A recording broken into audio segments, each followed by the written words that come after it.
Hi guys, so today I'm going to share something that the Lord has placed in my heart as based from the scripture John 5, whereby Jesus, he actually healed this crippled man who has been sick for 38 years.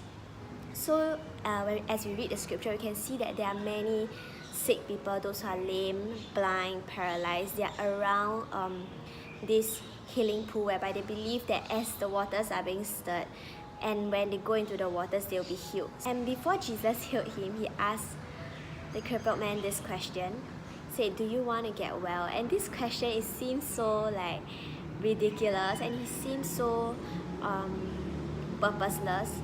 Like, who in the right mind would ask this kind of question, right? Like, of course, this person who has been crippled for 38 years, yet Jesus asked him, "Do you want to get well?" And it's not like Jesus does not know the desire of his heart. But why does he ask him this question? I think that oftentimes many of us, we do not want to get well. We seriously do not want to get well. For example, if we are stuck in a toxic relationship, or we are stuck in an abusive relationship, and we just do not want to leave that guy or that girl because we are afraid that this feeling of familiarity will be gone, and we do not want to feel lonely, do not want to feel alone. But seriously, you'll be better off living to be alone, to be lonely, rather than being taken advantage of by that person or being hurt by that person.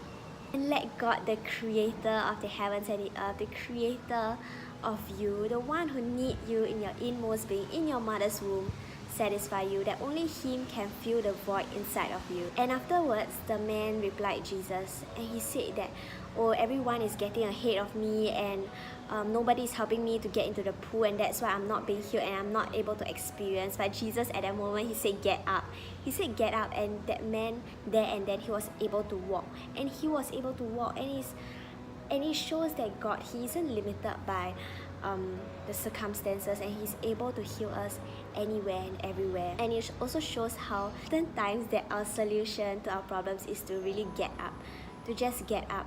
For example, if we find ourselves feeling really bad about ourselves because of social media, feel demoralized, or we feel that we are not good enough because we are constantly comparing ourselves with people on social media, I'll urge you and I'll suggest to you that you unfollow these people, because they're not going to make you feel better about yourself, and they're not going to make you feel positive. They're not going to make you feel that you're fearfully and wonderfully made by the Lord. And by unfollowing these people, your mental state will be 100 times better. And definitely, getting well is not going to be easy, but it's going to be 100% better than being sick for another 38 years. And later in the passage, Jesus saw him at the temple, and he says, "Sin no more, so that nothing worse may happen to you."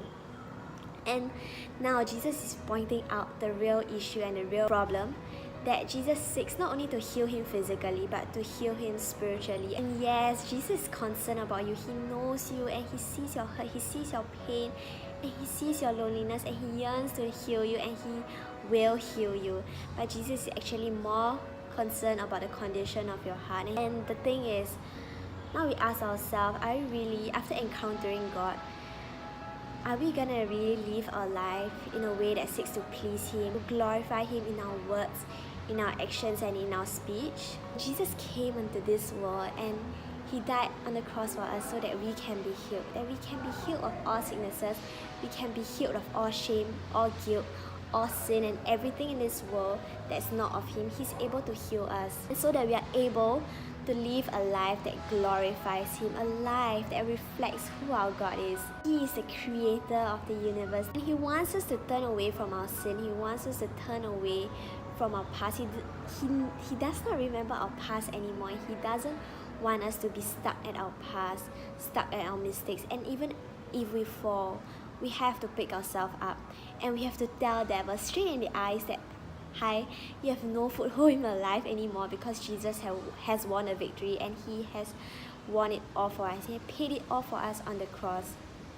And you start throwing truth at Satan, and darkness has to flee, because when there is light, darkness cannot exist anymore. From this story, we can see how compassionate God is, that Jesus, he sees us and he meets us at where we are, and He speaks to us, and He encounters us personally. That even though there were so many sick people, He just came for that one man. He leaves the 99 and He came searching for you. He came searching for that one man.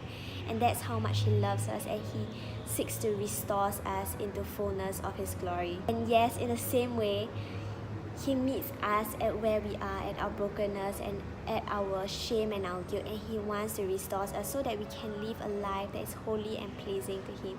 And that He does not only saves us, but He saves us so that we can have a new purpose, that He restores our purpose, that in Him now we have hope, and we live a life that is no longer plagued by shame, no longer plagued by sin, but we live a life that seeks to glorify Him. And now the question is, are we willing? And are you willing? And do we really want to get well?